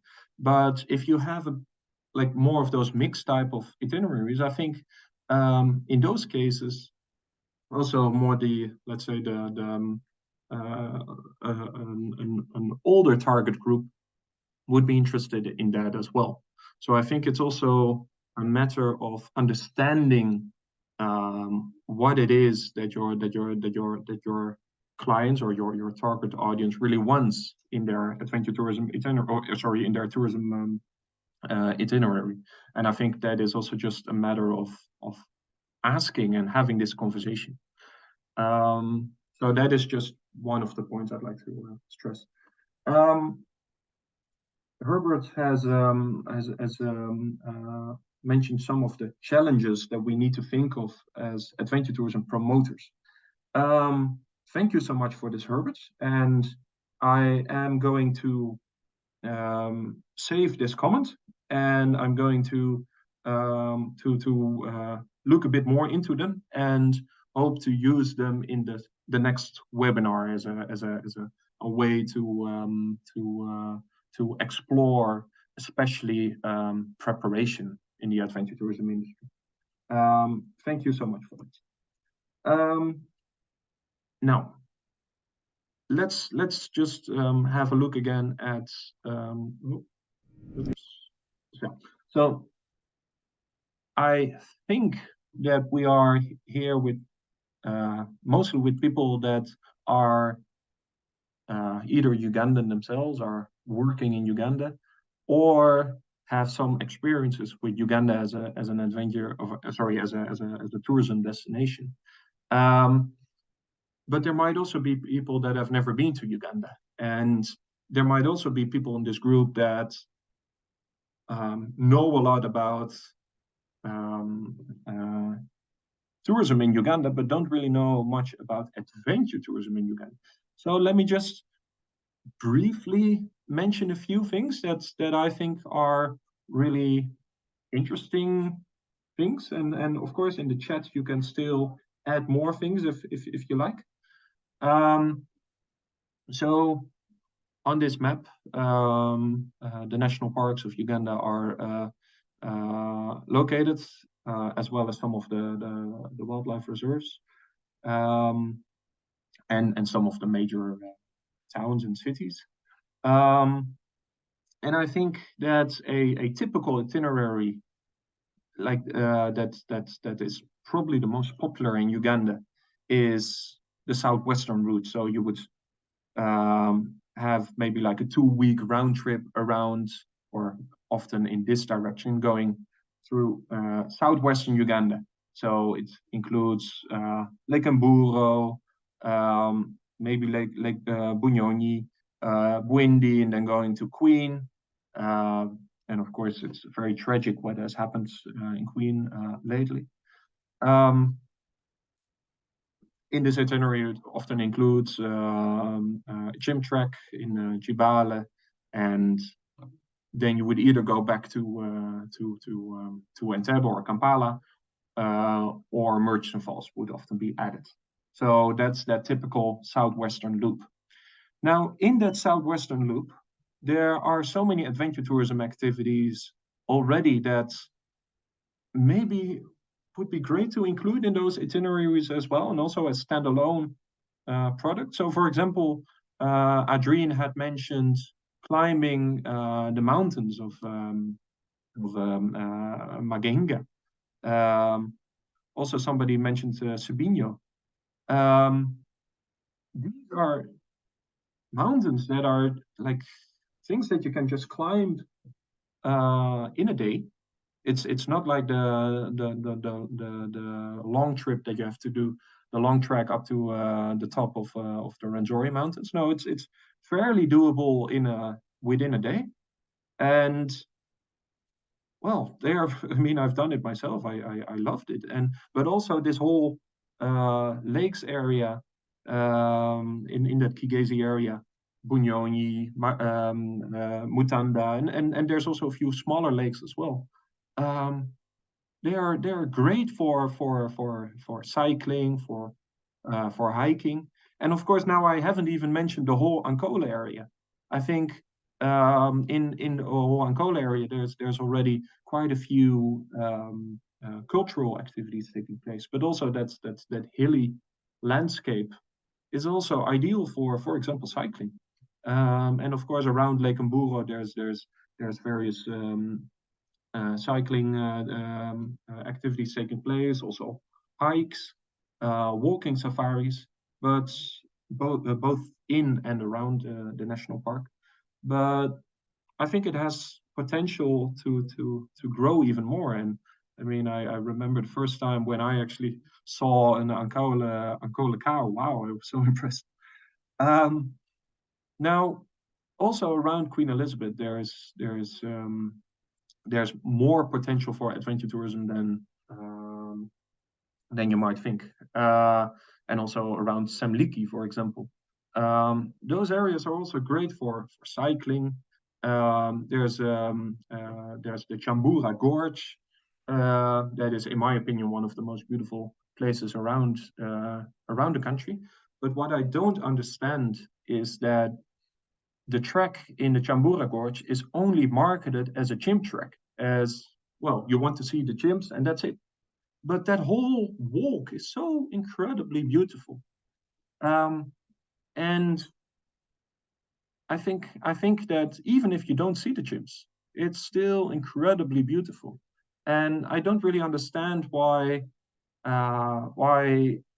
it's not marketed as a sort of a more diverse product than just looking at the chimps. And of course, around Fort Portal, around the Crater Lakes areas, there's so many different adventure tourism activities that you can already do. So these are things of the typical southwestern loop or western loop that are probably the most popular tourism itineraries in Uganda. But then I think Uganda has to offer so much more. I think Lake Victoria has a lot of potential for water tourism activities, so water sports. It's already being done, but it's still a bit in its infancy. And of course, there's also risks to it. For example, bilharzia being a big risk. But the whole Sessa Islands, all of the Sessa Islands have a lot of potential for various adventure tourism activities. Kampala. I mean, I've lived in Kampala for 5 years, and I think it's, in my opinion, such a pity that many tourists never reach Kampala. I think Kampala has a lot of potential for various cultural activities. Of course, there's the Endera group, but there's so much more things you could think of. Cycling in and around Kampala is also something I can highly recommend. There's Boda Boda tour showing the highlights of Kampala. I think that area has potential for more tourism activities than is currently being offered. I think we all know that Jinja is the adventure capital of Uganda, and rightfully so. And then of course has to do with the fact that it's near the source of the Nile, where you can do rafting. But there's more activities being offered there as well. I think of the quad biking, think of cycling, think of different cultural activities around the Busoga kingdom. I think there is even a railroad museum nowadays. I've never been there, so I don't know whether it's good, but Jinja is probably the most established adventure tourism destination in Uganda. I'm seeing more people mentioning things around in the chat around Kampala as well as Jinja. And please add. I really like this. And yes, the whole history of Kampala is rich, definitely. Yeah, please, if you feel there's things to add, please mention them in the chat. Going eastwards. So now maybe you might already see what I'm trying to do here. I'm trying to sort of outline what is called the Eastern Loop, the Eastern Circuit. And this is a circuit that would include, let's say, Entebbe, Kampala, Jinja, Mbalo, and Mount Elgon, Karamoja, the Acholi region, perhaps West Nile and Merchant Falls, and then going back to Kampala. And I think this can also be done in roughly 2 weeks. But it can also be like, you can also do individual activities on that loop. But I think this Eastern Loop has particular potential for adventure tourism. Also, the cultural diversity around this loop is incredible, because you of course there's the Bantu tribes, but there's also the Nilotic tribes that you would come across, and there's like such a wide diversity in terms of culture. And also one of the projects that I'm involved in personally has to do with the Eek tribe in northern Karamoja. And the Eek are such a fascinating group that have a language that is not related to any other language outside of Karamoja. And they are not Nilotic, they are not Bantu, they are what is called the Kuliak group. But anyway, let me just mention a few things around Mount Elgon. Mount Elgon is probably the best place in Uganda for cycling. And it also has, of course, the hike up Mount Elgon, and there's quite a diversity of cultural groups, or like it has different tribes living around Mount Elgon that are quite diverse. Of course, you have the Sebe people, the Masaba people. There's different groups that are quite different from each other, and of course, Teso is close by as well. And I'm probably forgetting a few, but Mount Elgon is also the place where you have really specific things that you can do, such as upseiling from Sipi Falls, and running around Kapchorwa. That is actually one of the products in which we are involved in as Adventure Tourism Uganda. We want to promote Kapchorwa district as a runner's haven. There's many people that come to Kapchorwa nowadays to just practice for a marathon. And I think it has a lot of tourism potential. Now, I think some of you have mentioned Karamoja as one of the places that are really hidden gems. And often when you think of Karamoja, you might think of the plains and as being a place where only the Karamojong people live. But Karamoja is so diverse. There's so many different mountains, so many different tribes, so many different types of landscapes. So it's a really diverse region, and it is currently the region in Uganda that has a lot of economic challenges. But in terms of tourism, it has a lot of potential, and tourism can really have a lot of spin-off or trickle down to the local communities. And I think, for example, the tour of Karamoja that is currently taking place is a good example in that. And of course, then such an adventure tourism itinerary can then be combined with, for example, safari in Kidepo. But also around Kidepo, you can also do cycling and, well, whatever. There's so many things. Then moving northwards towards, or in this case, southwestwards towards Kitgum and Gulu and that whole Acholi region, it also has potential that is really really untapped, in my opinion. I think the Acholi region has an interesting history, and also its culture is just so fascinating. And I think Gulu also has the potential to establish itself more as a tourism destination. So I always feel sad if I hear people that just moved from Kidepo to Murchison in one go without stopping in anywhere in the Acholi region. And now one of the things that I also believe has far more potential for adventure tourism and tourism in general is the West Nile region, because it's also one of the regions with the highest cultural diversity in the whole of Uganda, and also in terms of landscapes, it's really diverse. And I've only been there a few times, but it is a very beautiful region. It has history as well, like with the palace, etc. The fort. And I think West Nile could follow a similar trajectory as a tourism destination, as for example Karamoja is doing at the moment.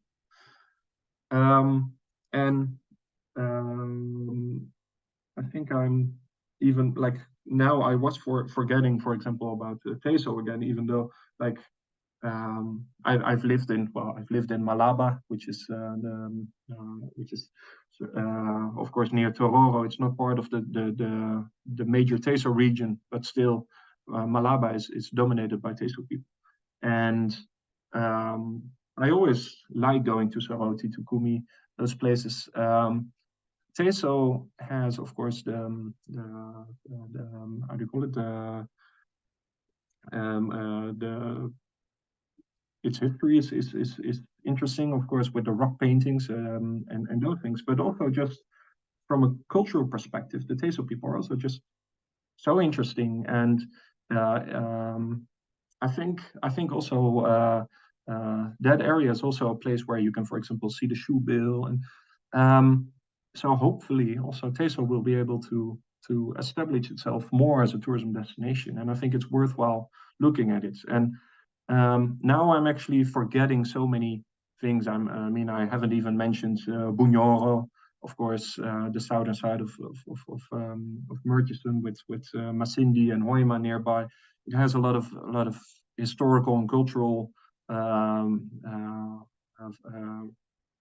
potential for tourism activities, and there's so many things I'm just forgetting right now. But I just wanted to sort of show you again how diverse Uganda is, and please forgive me if I haven't mentioned some of the activities that you believe I should have mentioned, because there's so much more. But let me move on. And again, I would like to ask you to comment in the chat. I don't know if you all know what a SWOT is. It's an analysis of its strengths, weaknesses, opportunities, and threats. And when we try to come up with a SWOT for Uganda as an adventure tourism destination, maybe can we see if we can fill this in together? Maybe we can use the chat and write down what do you think are some of the strengths of Uganda as an adventure tourism destination before we move on to the weaknesses. So please do that right now. And also maybe Adrien, if you're you're here, maybe you would like to also to share your ideas about the strengths of Uganda as an adventure tourism destination. So let me just wait before a few answers pop up in the chat.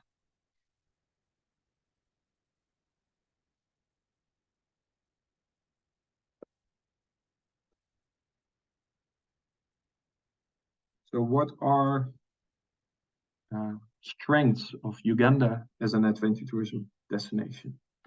So Jotham is already going into opportunities. We'll wait for that. But Enoch is indeed saying diversified culture and history. Yes, I agree. Weather and friendly people. I fully agree. Good located sites. Yes, Uganda isn't that big as, for example, compared to, let's say, Tanzania or, I don't know, South Africa. And also Entebbe or Kampala are located somewhat in the middle, so you can travel to almost every region in Uganda comfortably within a day. The dressing code of different cultures. Yeah, I agree. Security, Uganda is safe. Yes, I think generally Uganda is safe. Of course, it's very tragic what has happened in Queen recently. But I think generally Uganda is relatively safe. And if something happens, it's mostly pickpocketing. But again, it's very tragic what happened in Queen recently. Pleasant weather. Oh yes, I love the weather in Uganda. I think you're really blessed. Hiking trails developed that can be used without a guide. Yes. So since Uganda has such a diversity in different landscapes, almost everywhere you go, you can come up with a nice walk or a nice hike that is worth exploring. Friendly people, yes, I agree. Now let's move on to weaknesses. Are there any weaknesses of Uganda as an adventure tourism destination? What do you believe is something that is not very good? And there's still quite a few good things being mentioned in terms of its strengths. Negative publicity, poor PR, we are brainwashed. Marketing, underdeveloped sites, lack of patriotism, poorly developed tourism infrastructure, yeah, lack of adequate human resources. So indeed, training is needed. People think about chimpanzees and gorillas only. Yes. Hostility in some regions. I don't think I agree with that. I think well, as I said, I've cycled almost everywhere in Uganda, and I think it is generally quite a safe place. Poor product development. Yes, I agree. Poor marketing. In the case of Northeast security, I don't agree with that. I go to Karamoja almost every month, and well, I think tourists generally don't really experience a lot of the insecurity there. Lack of enough government support. Unfortunately, I generally have to agree with that, although things are hopefully changing soon. Stressful road network. Yeah, although I think traffic jam is mostly common around Kampala, and especially if you go east towards Jinja, but there's better places. Replace Lato milk with adventure tourism. Yeah, so I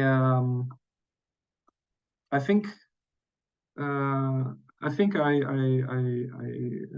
think you all came up with good points, and let me also share some of my thoughts later on. Now let me ask you, what are some of the opportunities you currently see for Uganda as an adventure tourism destination. Is there what are the new things or recent developments that you feel like, hey, this could be an opportunity?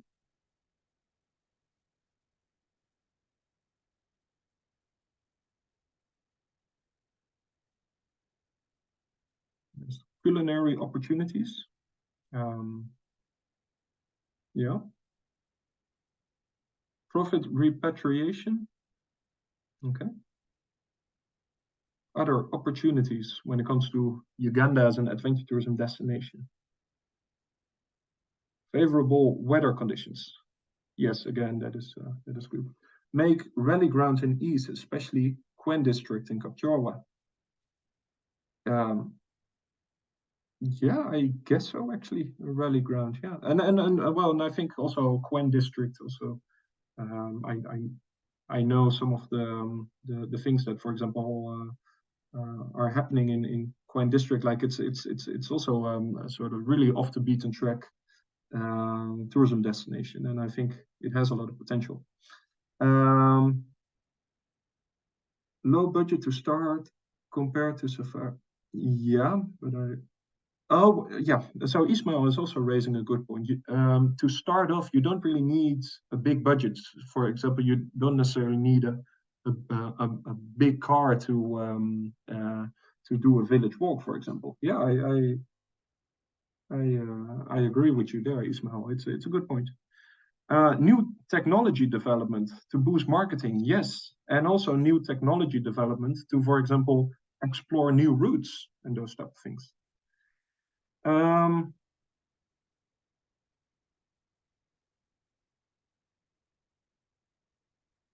Yeah, so it's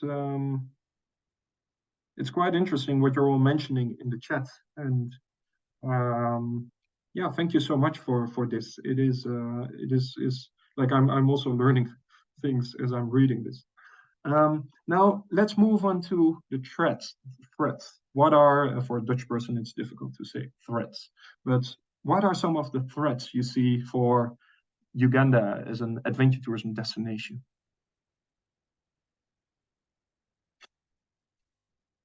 Somebody is saying Rwanda is a threat.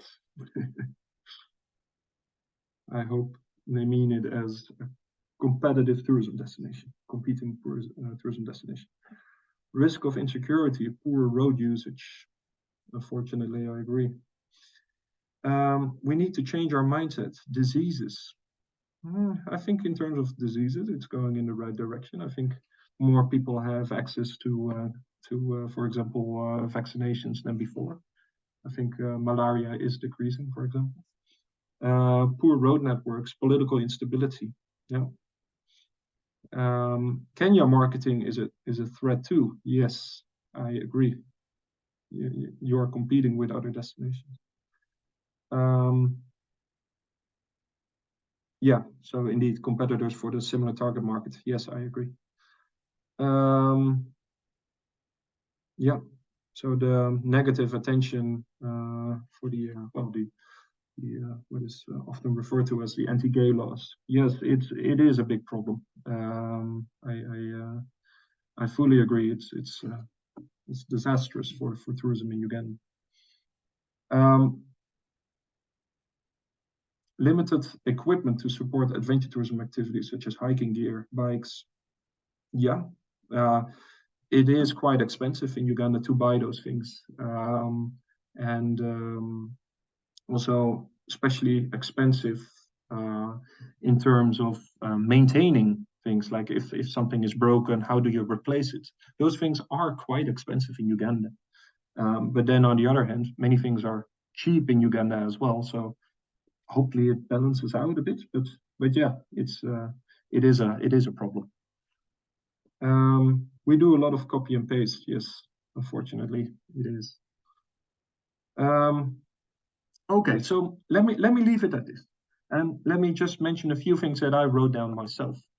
So I didn't want to write down too many things here, but this is just a few things that just popped up in my mind when I thought of this. So I think everybody mentioned like Uganda is such a diverse and beautiful country, both in terms of nature as well as cultural diversity, and I think we should cherish that. And also, Uganda has a welcoming English-speaking population. On that cycling trip that I did, again, everywhere we went to, we were welcomed by local people, and everybody was interested in finding out what we were doing, whether we were in, let's say, in Mbarara town or we were in the most remote place in Karamoja. People were so welcoming.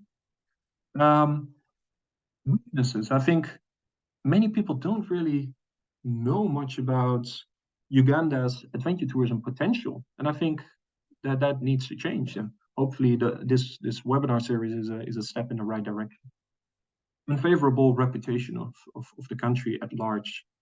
When I tell people in the Netherlands about me living in Uganda and me having the time of my life in Uganda, many people think, Uganda, isn't that the country that was in the news lately? And also Uganda, is that not where Idi Amin was president? Uganda really has an unfavorable reputation, and I think it's in many ways it's really undeserved. And I think many tourists that go to Uganda are also going to Uganda because of referrals from people who have been in Uganda before. And many tourists tend to come back. So that is probably a positive thing, but I think the country marketing of Uganda as a whole is really lacking. Weak online presence of adventure tourism initiatives in Uganda. Yeah, I think in terms of digital marketing, there's a lot of work still to be done. Opportunities. A growing number of companies that are active in adventure tourism. Adventure tourism is really quickly growing in Uganda, and that also creates a lot of opportunities for collaboration, also between different initiatives in different locations. So, for example, if an initiative in Acholi works together with an initiative in Bunyoro, and they can send clients to each other, I think that would be quite useful or helpful to those companies. That eastern and northeastern and northern loop that I was explaining is really emerging as an adventure tourism itinerary. And I think there are so many opportunities, especially around there. But again, everywhere in Uganda, there's a lot of potential for adventure tourism. And also, one thing that I don't think we I think that hasn't been mentioned yet is the growing number of domestic tourists, and that domestic tourists could be one of the primary groups of consumers for adventure tourism. And I think especially in and around the COVID pandemic, I think there was we witnessed a bit of a maturity or a maturing of the domestic tourism niche, and also tourism initiatives started to look at domestic tourists as a customer base, and I think rightfully so, and I think there's a lot of opportunities in that. And then when I think of threats, I think some of you mentioned it. There's competition from Rwanda, and there's competition from Kenya, also in terms of adventure tourism, not only in terms of other kinds of tourism. And you need to keep up. You need to keep up, but you can also maybe collaborate with those countries, etc. Let me move on. I think we mentioned this in the registration form already, and I hope that many of you have seen this before or have gotten a chance to explore this online. But we developed an adventure tourism magazine, and I was one of the contributors to it. And this is a magazine that you can just read online freely.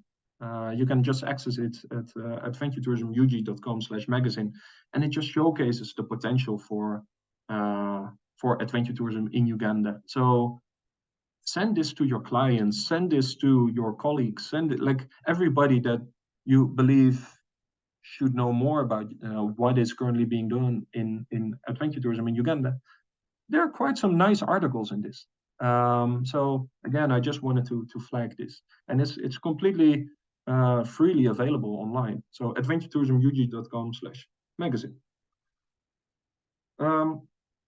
Let me move on to two other resources that I wanted to mention before we dive into the second part of this webinar. I want to mention some of the market studies that CBI has done on adventure tourism, and especially how you can play into the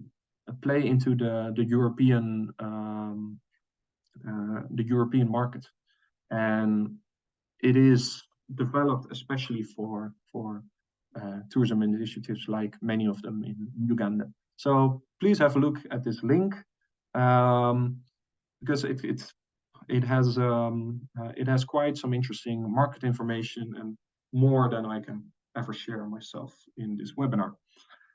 Also, the Adventure Travel Trade Association has done quite a bit of research on trends in adventure travel as well, and they also have training courses, and it could be interesting to explore these as well. So this would be the link, and again, we're going to share this presentation with everyone as well.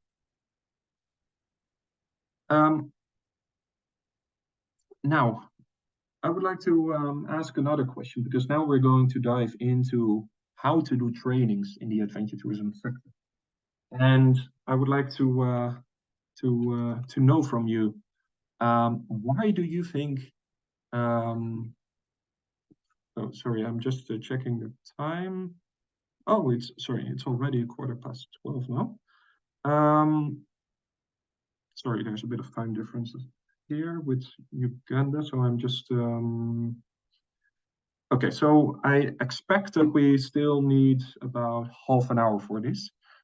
If you have to leave, it's not a problem. We're going to share this again, also completely on social media afterwards. But if you still have time, please continue in this webinar, as I do think we still need about half an hour.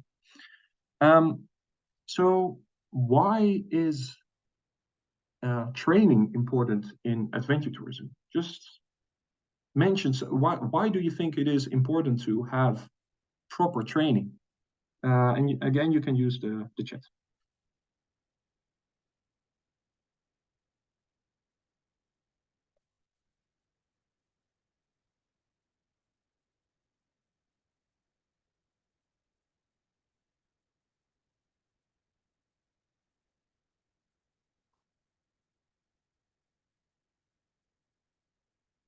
So someone is, Jotham is saying, learning should be a continuous process due to continuous changes in the sector.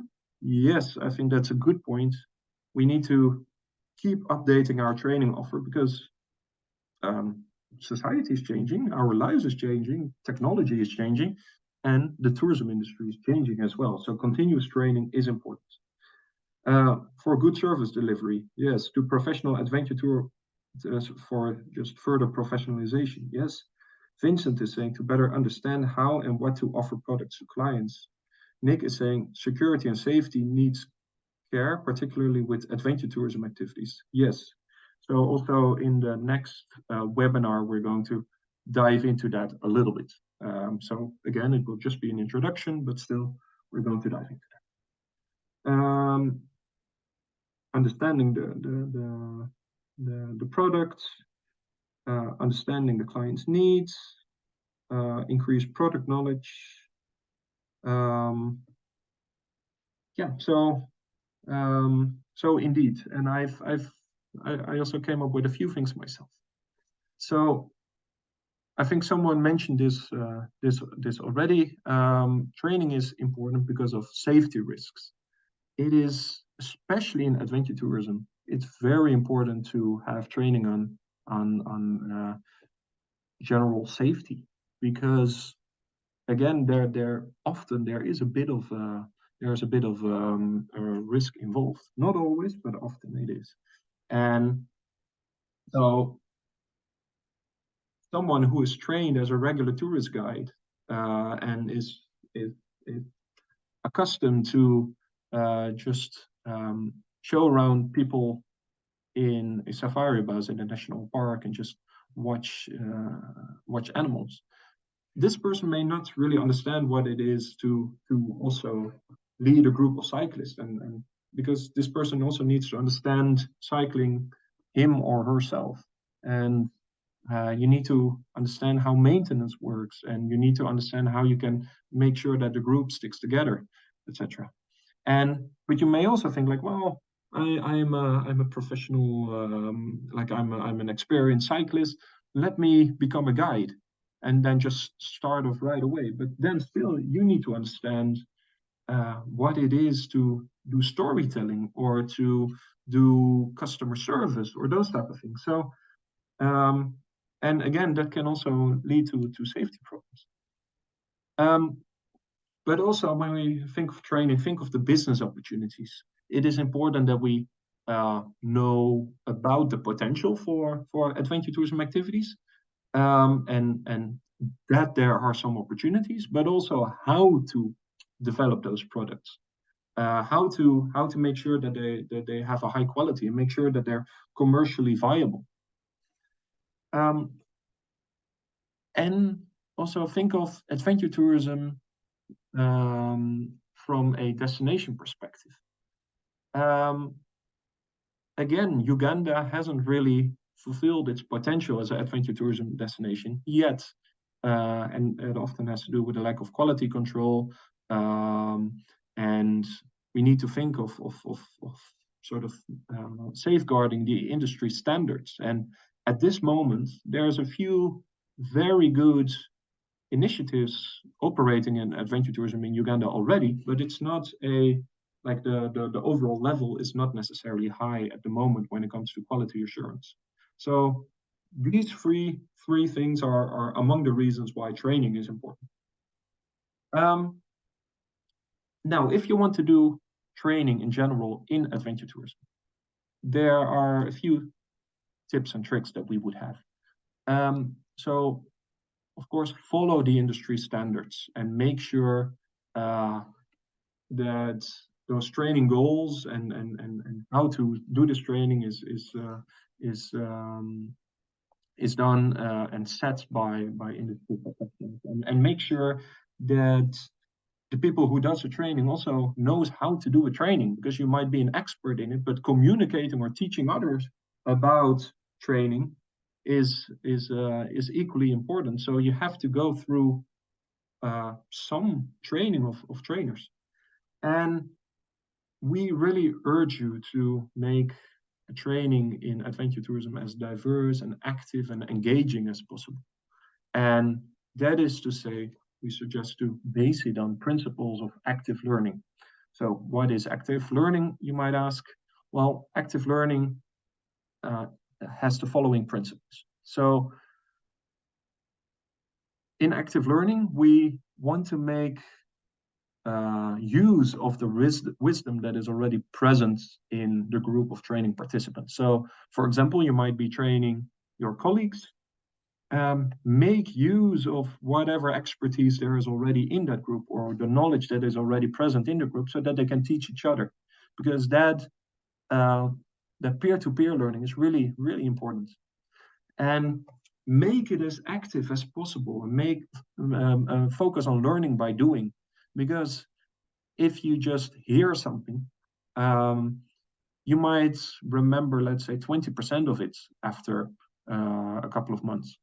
But if you are encouraged to also train it to teach others and also to experience it actively, you typically remember 90% after a couple of months. So that is the reason why we urge you to do active learning.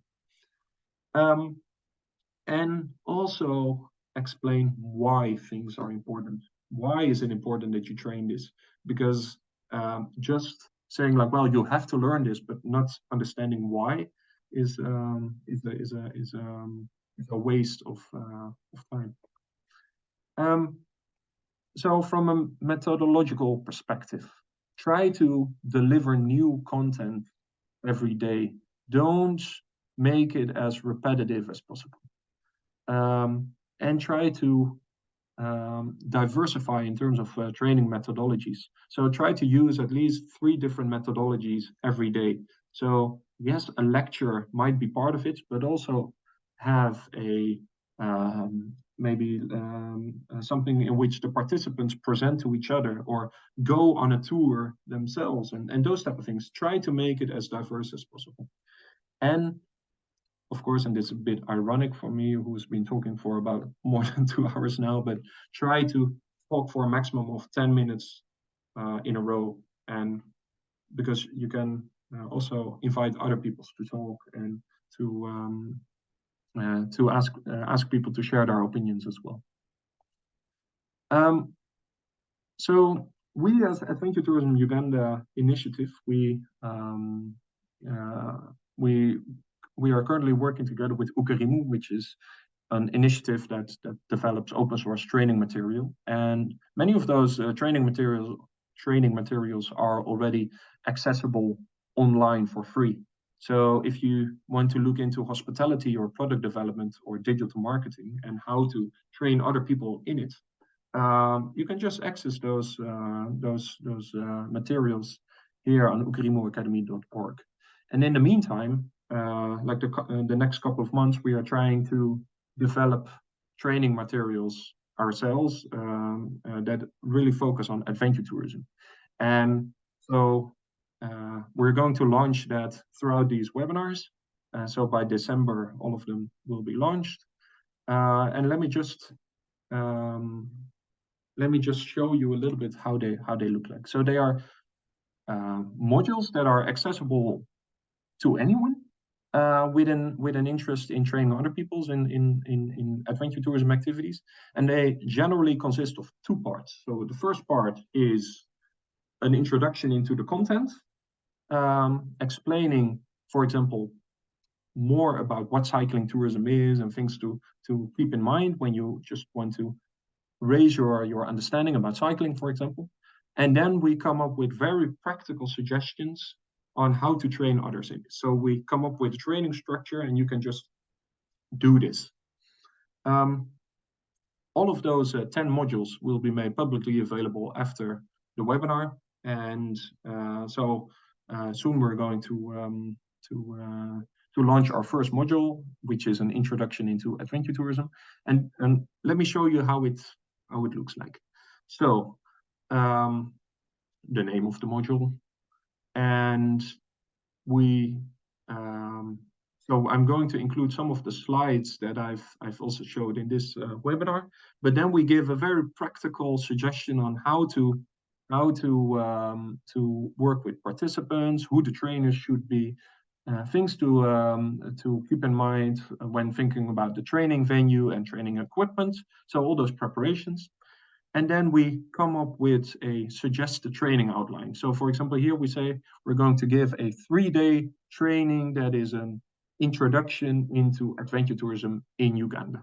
And this is how we would like to structure it. So this is day 1, and then day 2, and then finally day 3. And it also consists of assessment. And so next to that, we also explain for each of those different exercises or different aspects of the day how to do so. So we give the guidelines of how to do a proper introduction game, how to do the expectation setting, and for example, how to guide a discussion on adventure tourism, and how to do a mapping. So I'm just showing a few of the exercises that we included in this training structure. So this will help you to actually do this exercise with your colleagues or other people that you want to train. So I just wanted to show you this, and yeah, so this is actually this, with this, we're actually going to close off this first webinar. So the first webinar that is part of a larger series.